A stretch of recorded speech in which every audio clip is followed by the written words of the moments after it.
Vamos a abrir nuestras Biblias, por favor, en Segunda de Timoteo capítulo 4, y vamos a dar lectura del versículo 6 al 8. Segunda de Timoteo capítulo 4, versículos del 6 al 8. Muy bien, ahí estamos todos. Segunda de Timoteo 4, versículo 6, dice así la palabra del Señor. Porque yo ya estoy para ser sacrificado y el tiempo de mi partida está cercano. He peleado la buena batalla, he acabado la carrera, he guardado la fe. Versículo 8. Por lo demás, me está guardada la corona de justicia, la cual me dará el Señor juez justo en aquel día, y no solo a mí, sino también a todos los que aman su venida. Hasta aquí la lectura de la palabra del Señor. Si supieras con semanas de anticipación la fecha de tu partida, ¿cómo reaccionarías ante esto? ¿Qué le dirías a los tuyos en ese lapso de tiempo previo a dar el último aliento de vida? ¿Qué te gustaría hacer? ¿En qué te involucrarías prontamente para servir al Señor? De hecho, que las palabras, las acciones, las actitudes de un creyente en esta etapa final va a mostrar su relación con el Señor y también sus convicciones en una esperanza futura. La palabra de Dios enseña en Eclesiastés capítulo 3, versículo 2, que hay tiempo para nacer y hay tiempo para morir. Miren lo que dice Eclesiastés 8:8 también. Dice, no hay hombre que tenga potestad sobre el espíritu para retener el espíritu, ni potestad sobre el día de la muerte. Eso quiere decir de que el Señor ha establecido el límite de nuestros días aquí en este lado de la eternidad. La pregunta que tenemos que hacernos es cómo nos estamos preparando para venir al encuentro con Dios, sabiendo que es el Señor en su soberanía y en su voluntad que conoce ese momento, pero para nosotros siempre debemos estar listos para venir al encuentro con Dios. Si hemos visto aquí en la lectura que tuvimos al inicio, vemos aquí al apóstol Pablo que sabía que ese tiempo en la cárcel se estaba cortando rumbo a la muerte. Lo que estamos viendo aquí es que para Pablo fue un tiempo muy difícil, no solo por el hecho de sufrir en una cárcel tan fea como era la cárcel Mamertina en Roma, sino que además tenía una preocupación creciente. Él estaba luchando a favor de la verdad. En la iglesia de Éfeso habían surgido falsas enseñanzas, como también unas conductas pecaminosas, y eso era premiante, había que solucionarlo, había que ordenar la casa. Por otra parte, Timoteo era tímido, era temeroso, y había una preocupación de Pablo para ayudarle a perseverar. Una y otra vez el apóstol lo desafió a tener ánimo, a resistir el error con la palabra de Dios, a cuidar a la iglesia de Cristo. Ahora, a pesar de esa preocupación por la iglesia y por Timoteo, lo que vemos aquí es que estas últimas palabras de Pablo reflejan una quietud que solo lo puede tener alguien que ha puesto su plena confianza en el Señor. El tema de esta mañana es una despedida triunfante y lo haremos en una primera parte. Será el penúltimo tema de toda la serie de Primera y Segunda de Timoteo. Dios mediante, la próxima semana estamos terminando toda esta serie.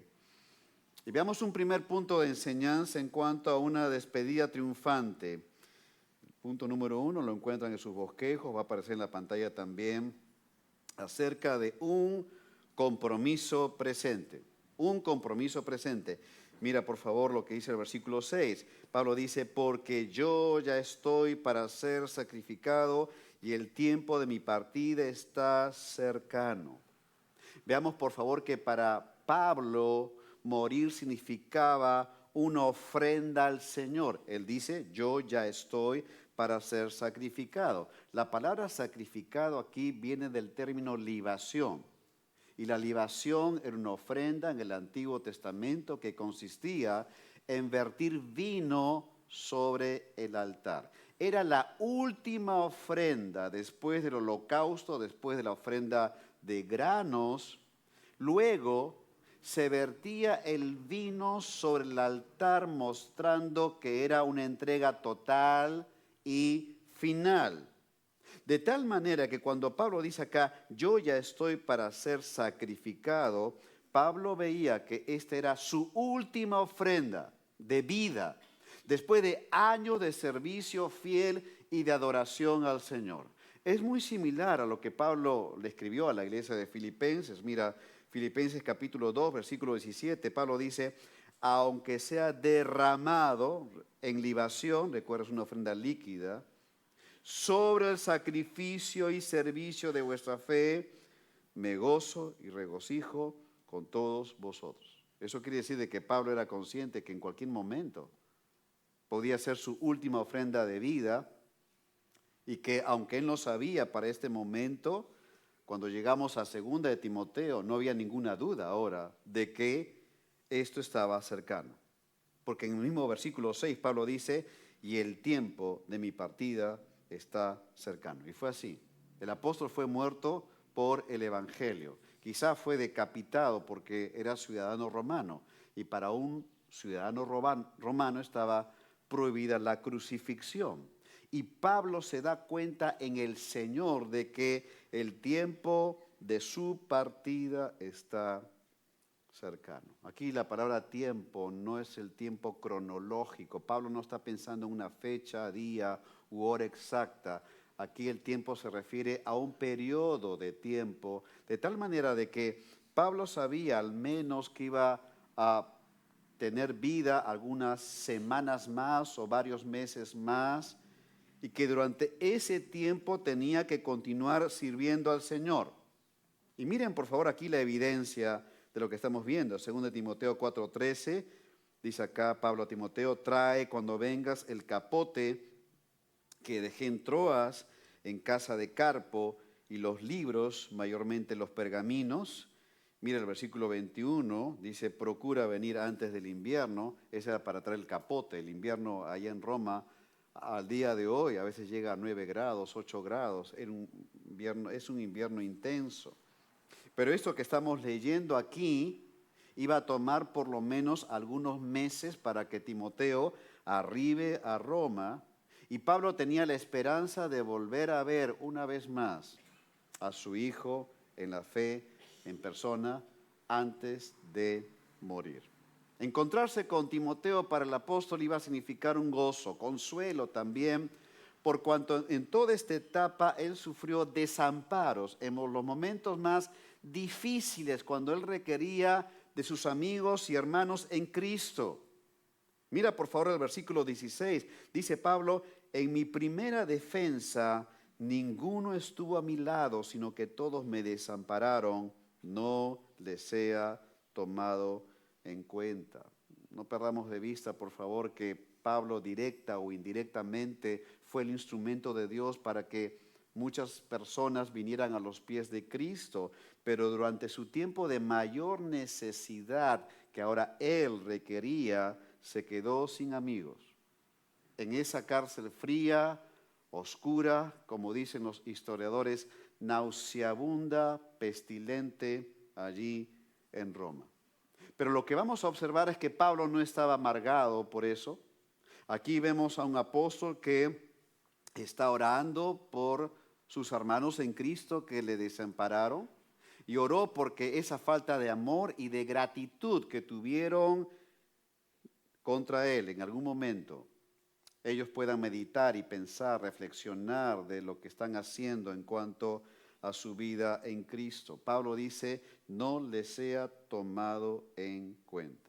Hermanos, cuando hablamos de la vida en Cristo y el servicio cristiano, la fidelidad en el servicio no siempre significa estar rodeado de personas. Y aquí vemos, rodeado de personas a quienes se ha servido.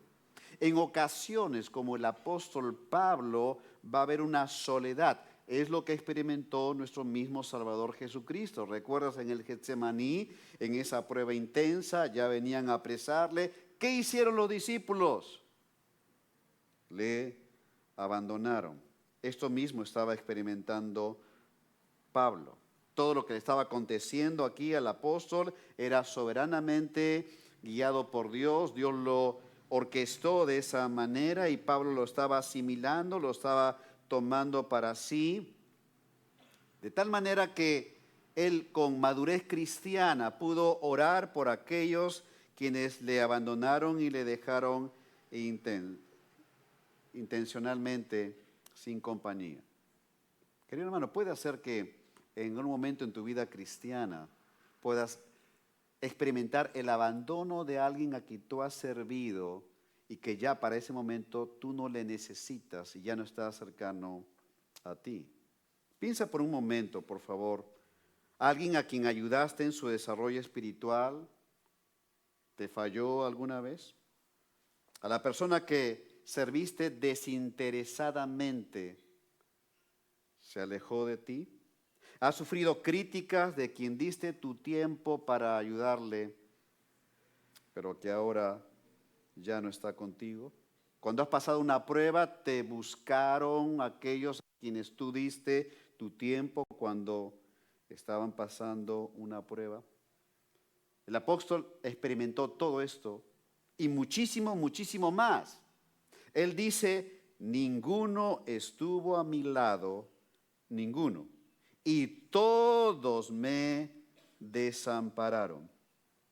Pero gloria al Señor que Pablo puede ver la vida cristiana desde la perspectiva de Dios y él fue un hombre comprometido con el Señor. Y en su oración que él levanta al cielo, entonces él dice, no le sea tomado en cuenta. Él no guardó nada en su corazón que le obstaculizara a tener una comunión con Dios. Recuerda, él estaba viendo esto como su última ofrenda, una libación, la entrega total y final en los días finales que él había discernido que se estaban acercando. Se estaba cumpliendo lo que había mencionado algunos pocos años antes nomás a la iglesia de Filipos, aunque sea derramado en libación sobre el sacrificio y servicio de vuestra fe, me gozo y me regocijo por todos vosotros. Pablo veía esto como un gozo y regocijo de adoración al Señor, aún en esa prueba intensa. Miren tu Biblia, por favor, en Hechos capítulo 20. Hechos capítulo 20, versículo 24. Mira cómo Pablo veía la vida en Cristo, el servicio cristiano, cómo él se adelanta a este momento que estamos viendo aquí en segunda de Timoteo. Y en Hechos capítulo 20, 24, Pablo dice, pero de ninguna cosa hago caso. Mira, Pablo tenía suficientes razones para distraerse de lo que el Señor le había encomendado. Pero Pablo dice, de ninguna cosa hago caso, ni estimo preciosa mi vida para mí mismo, con tal que acabe mi carrera con gozo. Y Pablo también puso tanto su confianza en el Señor que no quería terminar enojado, amargado, sino más bien con gozo delante del Señor y el ministerio que recibí del Señor Jesús para dar testimonio del Evangelio de la gracia. Gloria a Dios. En Filipenses él dice, me gozo y regocijo con todos vosotros. A lo largo de la vida en Cristo he conocido personas que han experimentado algo, a veces han sufrido algo, en fin, y que se han enojado. Se han enojado hasta con Dios. Ya no quieren servir, ni siquiera quieren congregarse, de tener comunión cristiana. Hay algo en sus corazones que no han solucionado delante de Dios. Ahí está metido adentro, por más que quieran disimularlo, pero está metido adentro. Y hermanos, esto no puede ser así. Porque cada hijo de Dios hasta el final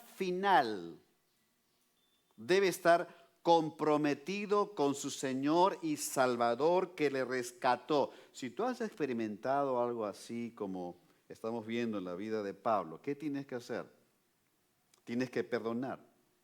Tienes que orar y perdonar. Poner eso en las manos del Señor y pedirle al Señor que puedas continuar sirviéndole fielmente. Porque recuerda, puede ser, tú no sabes el día y la hora, yo tampoco, puede ser que sea tu último servicio de adoración al Señor. En la soberanía y en el plan de Dios.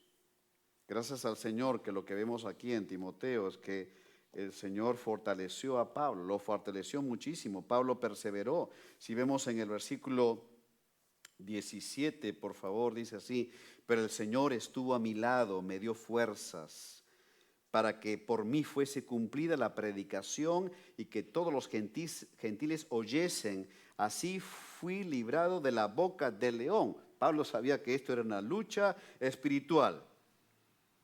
Y hasta el final tuvo un compromiso presente.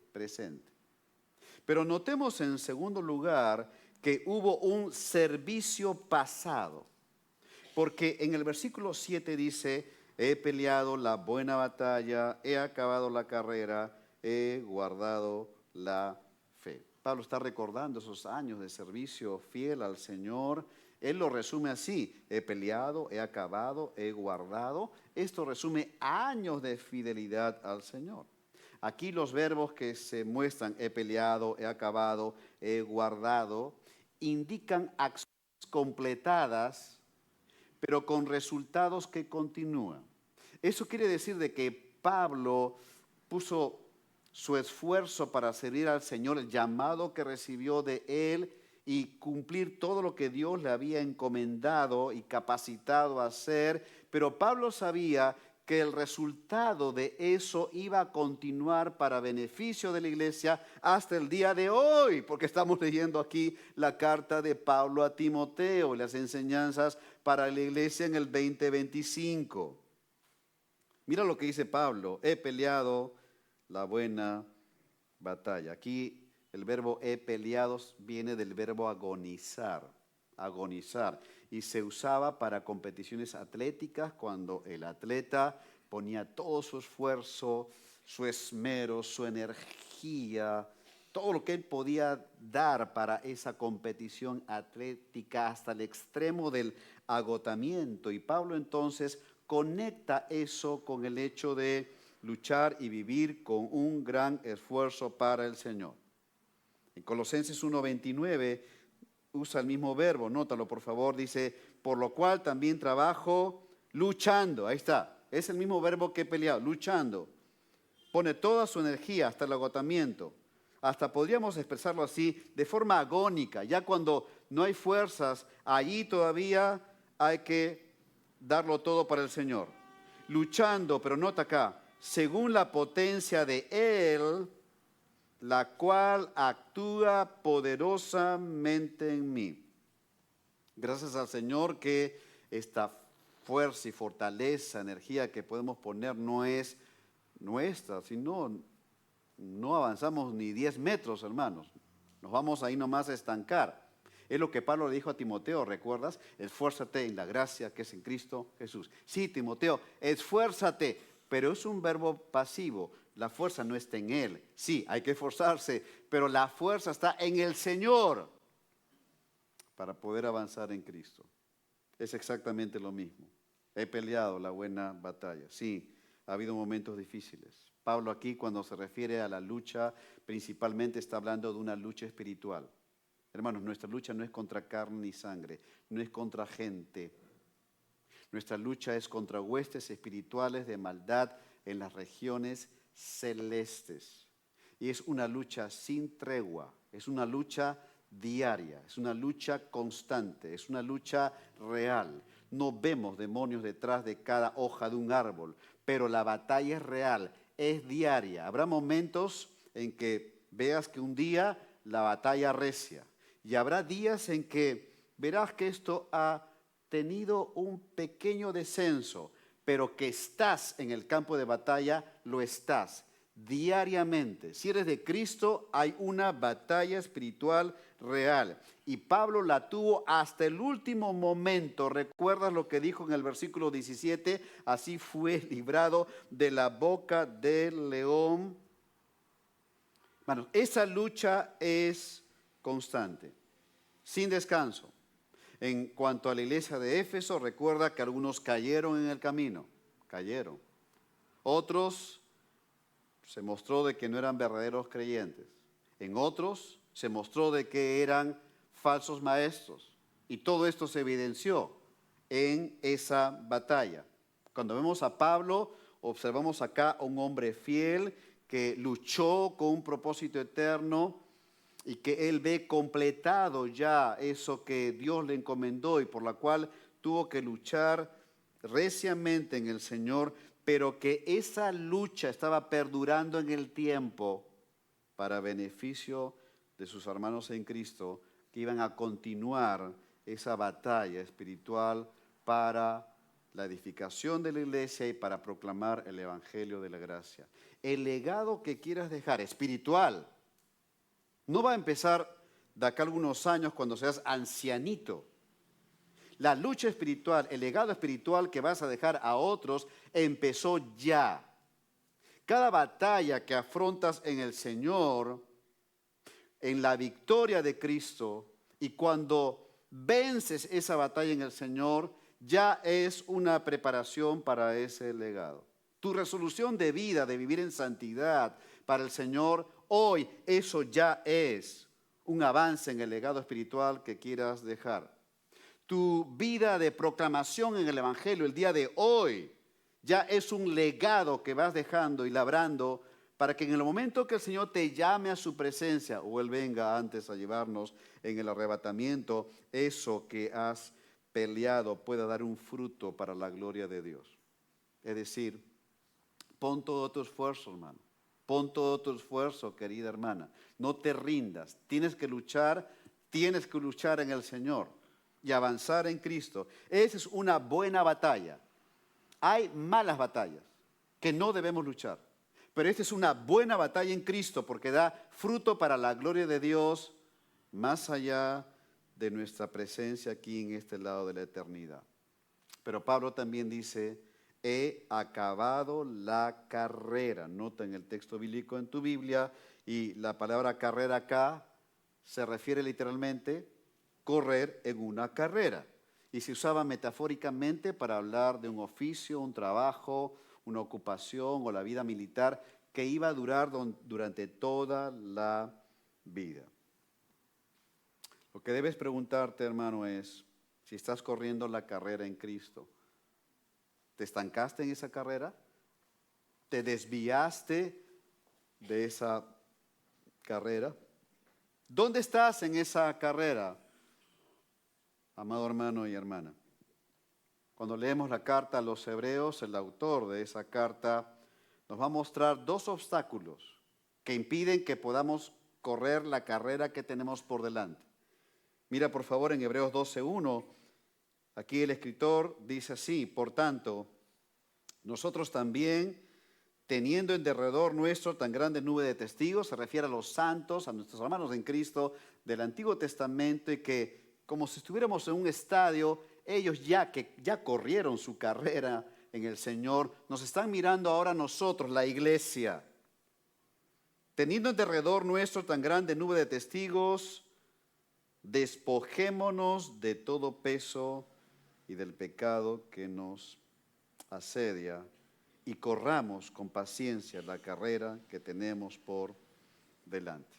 Y nota, por favor, que se hace una diferenciación entre pesos y pecado.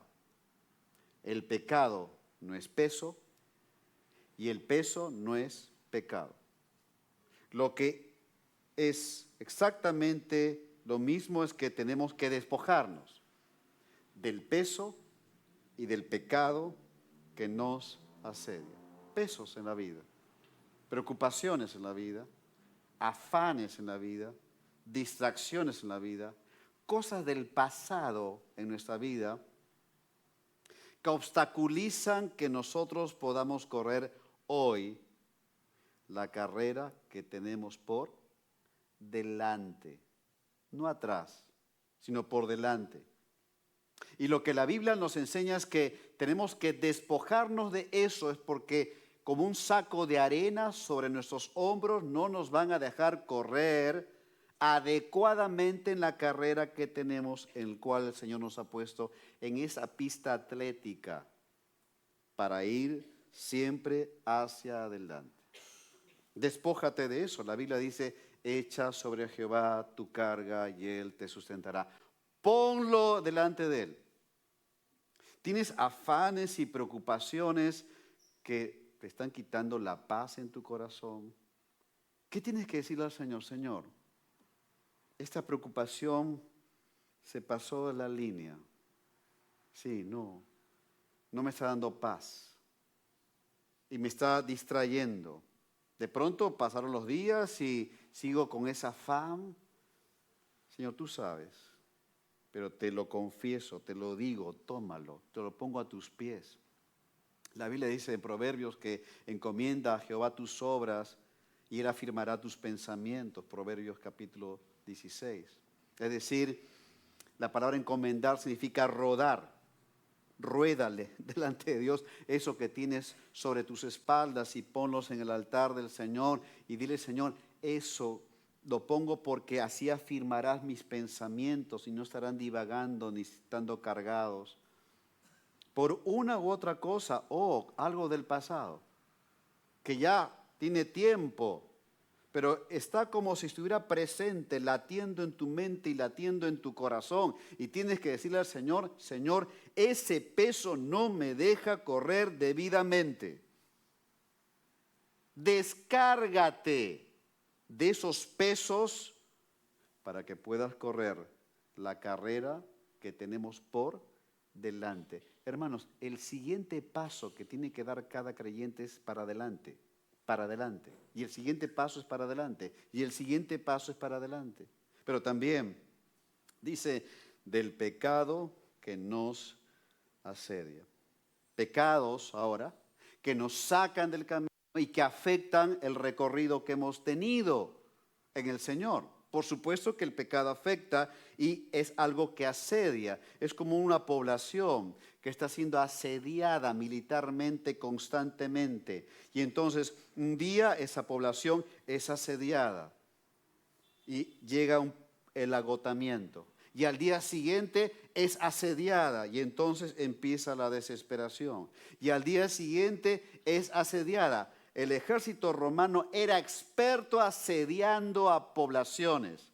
Y era un martillo cada día y cada día y cada día hasta que esa población no soportaba más y se rendía al asedio del ejército romano.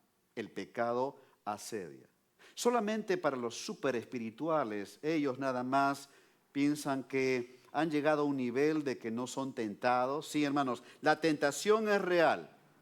Tú y yo tenemos debilidades en nuestro residuo de pecado, aún habiendo sido redimidos, por el cual Pablo dijo en un momento, miserable de mí, ¿quién me librará de este cuerpo de muerte? Sí, el apóstol Pablo era consciente que teniendo ese residuo de pecado, tenía luchas. Pablo tenía tentaciones, Timoteo tenía tentaciones y eso los asediaba también. De tal manera que cada creyente tiene que ser consciente de ese asedio y decirle al Señor, Señor, aquí soy débil, tú lo sabes. Y el Señor va a tomar esa oración de ese hombre y mujer de Dios y te va a ayudar para avanzar en Cristo. Dírselo al Señor. Dos obstáculos, el peso y el pecado. ¿Qué pesos tienes? ¿Qué pecados tienes que te asedian y que te están golpeando reciamente para que cedas y finalmente te rindas a ese pecado? Y recuerda, ese pecado proviene de nuestro propio corazón en primer lugar. También del mundo que va a poner todo cuanto sea atractivo para engañar y que podamos ceder ante esa mentira engañosa del pecado. Y también del mismo infierno que va a soplar a tu oído, a tu mente, a tu corazón, que puedas rendirte a eso. Pero en ambas cosas, el peso y el pecado, la palabra de Dios dice, despojémonos de eso. Ponlo en el altar del Señor. Y mira que la protección a esto, porque a continuación en el versículo 2, en la primera parte dice, sí, hay que correr la carrera que tenemos por delante, pero dice, puestos los ojos en Jesús, el autor y consumador de la fe. No hay varitas mágicas, es poner la confianza plena en nuestro Salvador. Él nos rescató, nos hizo sus hijos y por lo tanto ponemos nuestra confianza plena en Él, día a día, momento a momento. Y así verás cómo vas avanzando en la carrera. Hace un tiempo atrás, quizá 2 años, algo así, vi un video de estas carreras de 40K, 40 kilómetros, ¿sí? Y entonces ahí estaba la línea inicial y había un entusiasta adelantito nomás. Y cuando dieron el pitazo inicial, salieron a correr y ese hombre salió con todo. Se le veía un poco descontrolado al correr. Uno podía notar de que no tenía un buen físico y ni que había entrenado. Hasta su forma de correr era bastante escandalosa tratando de avanzar. Y claro, arrancó con todo 40 kilómetros. Pero a los 200 metros la cámara hizo la toma y estaba botando el pulmón, ¿no es cierto? Al costado de la valla allí que ponen de protección para que la gente no pase la pista principal de carrera y entonces duró 200 metros. Empezó con, ¿cómo se dice el dicho? Ayúdenme, ¿cómo es? Corrida de caballo. Ustedes lo han dicho, es una frase teológica nueva, en Vida Nueva. Empezó con todo, ¿no es cierto? Pero, hermanos, la carrera cristiana es una carrera de largo plazo. Si Dios te va a conceder 40, 50, 60 años de creyente, tienes 50, 60 años para correr. Tú y yo no sabemos cuánto, pero lo cierto es que tenemos que avanzar perseverantemente y no pensar que con nuestras propias fuerzas vamos a hacerlo. Imposible. Puesto los ojos en Jesús, el autor y consumador de la fe. Por fe, Señor, estás ahí en la meta. Y por fe yo voy allá. Es como una de esas carreras de bebitos, ¿no han visto? De bebés que los ponen en esas pistas cortas y está la mamá al otro lado y ponen al bebito para que gatee, les llama y el bebito está mirando a la mamá. Él no sabe qué es lo que tiene que hacer ni ganar, simplemente quiere ir a los brazos de su mamá. Ahí está Jesús, nuestro Salvador. Y cuando corremos por fe, yo lo estoy mirando allí, sabiendo que un día llegaré a la meta por su gracia para abrazar a mi Salvador. Es lo que dice acá Pablo. He acabado la carrera. Y eso sería un ejemplo, eso iba a continuar. Recuerda, es un verbo con acciones completadas, pero que el resultado continúa, porque eso iba a ser un modelo para los demás que iban a venir. Y ahora Pablo, en la presencia de Dios, podía sentarse con los demás santos y ver, ser un testigo de cómo la iglesia va avanzando el día de hoy, ahora, en esa carrera que tenemos por delante. Pero nota también, Pablo dice, he guardado la fe. Y aquí el verbo guardado conlleva la idea de vigilar, poner atención, observar. Pablo hizo todo eso. Vigiló la palabra, también estuvo atento a las escrituras, preservó la palabra de Dios. Aquí la fe es el conjunto de doctrinas cristianas. Pablo sabía de que la palabra de Dios es suficiente, hermanos. No tenemos que añadirle nada más y usar técnicas humanas ni nada de eso para tratar de suplir, entre comillas lo pongo, lo que la palabra de Dios no puede alcanzar. Falso, totalmente falso. La palabra de Dios es suficiente y Pablo sabía eso, defendió eso, preservó eso. Pablo se conformó a las sanas palabras de nuestro Señor Jesucristo y a la doctrina que es conforme a la piedad. De eso no se salió, ni izquierda ni a derecha. Se mantuvo en la centralidad de la palabra para guardar la fe, para preservar y cuidar la fe, la sencillez de la vida cristiana. Un pastor allá en Chiclayo me contó que su mamá había cumplido 106 años. Faltó velas para la torta.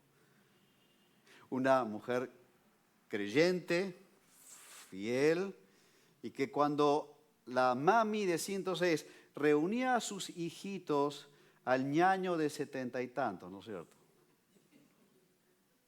y al pastor de 67 años, calculo, y a otros hermanos más. Ahí estaba la mamá.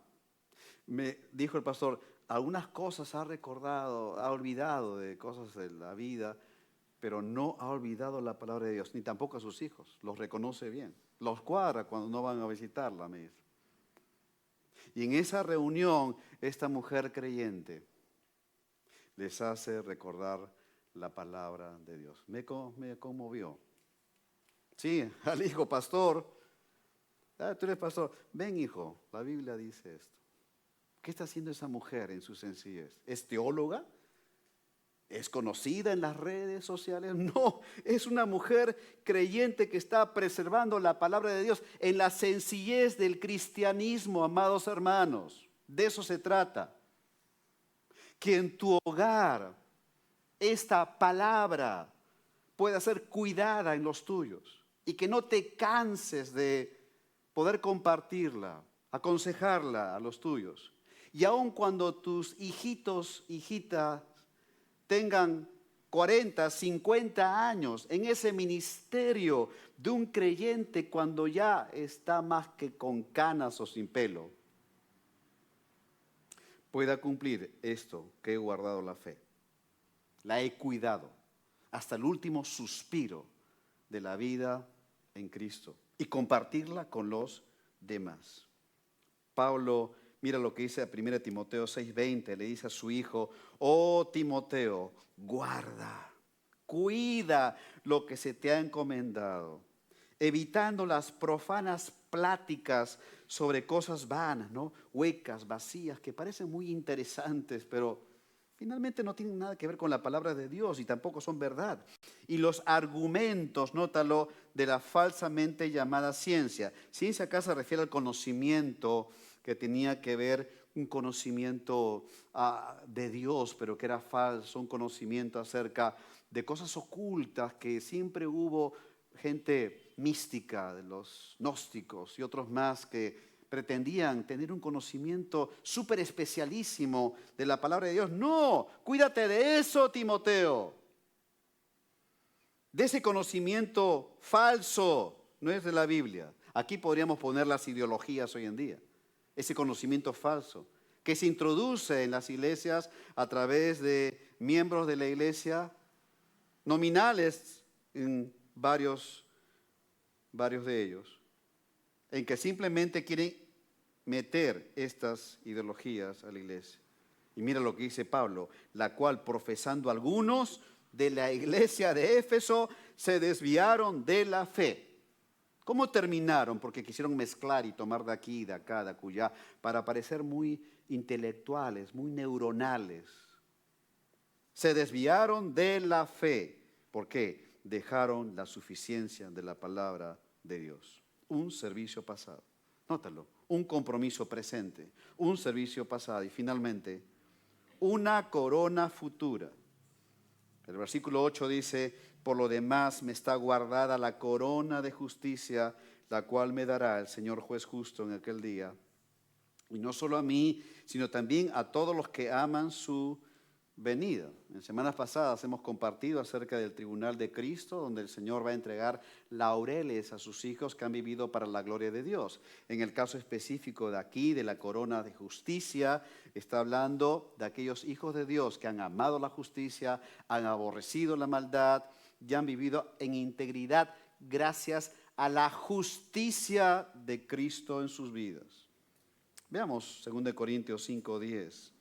Un breve repaso de lo que compartimos unas semanas atrás. Dice así, porque es necesario que todos nosotros, los salvos, los redimidos, comparezcamos ante el tribunal de Cristo, para que cada uno reciba según lo que haya hecho mientras estaba en el cuerpo, sea bueno, no es bueno en el sentido moral, sino bueno en el sentido de que lo que vivió ese creyente ha sido para la exaltación de Dios, para la gloria de Dios, con un valor eterno, dándole gloria a Dios que lo salvó, sí, en su trabajo, en su profesión, en sus estudios, en el hogar, sí, en toda la vida. O sea malo, No malo en el sentido moral, nuevamente, sino alguien que vivió de forma pasajera y todo lo que hizo fue aquí nomás, ¿no? No pasaba de la visión acá, todo fue horizontal. Sí, puede haber creyentes que en el afán de la vida viven así nomás, sin trascendencia, sin valor eterno. Cristo dará laureles a sus hijos que han vivido para la gloria de Dios. En el caso específico de la corona de justicia, será para creyentes fieles que han vivido para la gloria de Dios. Esa justicia, recuerda que primeramente ha sido imputada, ha sido dada a los salvos por pura gracia. Miren, Romanos 4:6 dice así, como también David habla de la bienaventuranza del hombre, mira esta parte, a quien Dios atribuye justicia sin obras. Ese es por gracia. El Señor por gracia nos dio su justicia. Y esa justicia, amado hermano, imputada del Señor, tiene que verse en la vida diaria, tiene que verse en la vida práctica. Mira ahora Romanos 6:12, dice así, no reine pues el pecado en vuestro cuerpo mortal, de modo que lo obedezcáis en sus concupiscencias. Ni tampoco presentéis vuestros miembros al pecado como instrumentos de iniquidad, sino presentaos vosotros mismos a Dios como vivos entre los muertos y vuestros miembros a tu cuerpo, hermano, hermana, a Dios como instrumentos de justicia. Y el creyente que es consciente de eso, que el Señor dio su justicia y que debe vivir rectamente, en rectitud. La Biblia dice acá que el Señor dará la corona de justicia a todos los que aman su venida. ¿Por qué? Porque es el creyente que sabe, aunque está aquí en la tierra, tiene sus pies bien plantados en la tierra, tiene desafíos, está trabajando, tiene emprendimientos, cuida a su familia, quiere vivir para el Señor, aunque está acá, sus pies bien plantados en la tierra, anhela en algún momento, cuando el Señor venga por su iglesia en el arrebatamiento, en ese momento seremos libres de este cascarón, que aún tenemos un residuo de pecado. Y el creyente anhela ese momento cuando tenga la libertad total en Dios. Gloria a su nombre. Piensa en ese momento, amado hermano, donde Dios enjugará toda lágrima, dice la Biblia, y ya no habrá muerte, ni más llanto, ni clamor, ni dolor, porque las primeras cosas pasaron. Y ese creyente que no escapa de este mundo, pero ama ese momento y que vive para el Señor hoy en día, el Señor juez justo, en aquel día, en el tribunal de Cristo, dará esa corona, y no solo a mí, dice Pablo, sino también a todos los que aman su venida. Una corona para los hijos de Dios que aman la justicia, aborrecen el pecado y viven en integridad gracias a la justicia de Cristo, y que en este tiempo que nos toca vivir todavía en este lado de la eternidad, vivimos para la gloria de Dios. Y un día el Señor victorioso en el tribunal de Cristo dará esos laureles a sus hijos que supieron vivir para su sola exaltación. Una corona futura. Una corona futura. ¿Te estás preparando para venir al encuentro con Dios? Ciertamente tenemos que prepararnos, hermanos. No sabemos cuándo, pero cuando llegue el momento de salir de este mundo, tenemos que estar preparados, habiendo dicho como el apóstol Pablo, he acabado. Y que eso va a continuar como fruto para los demás.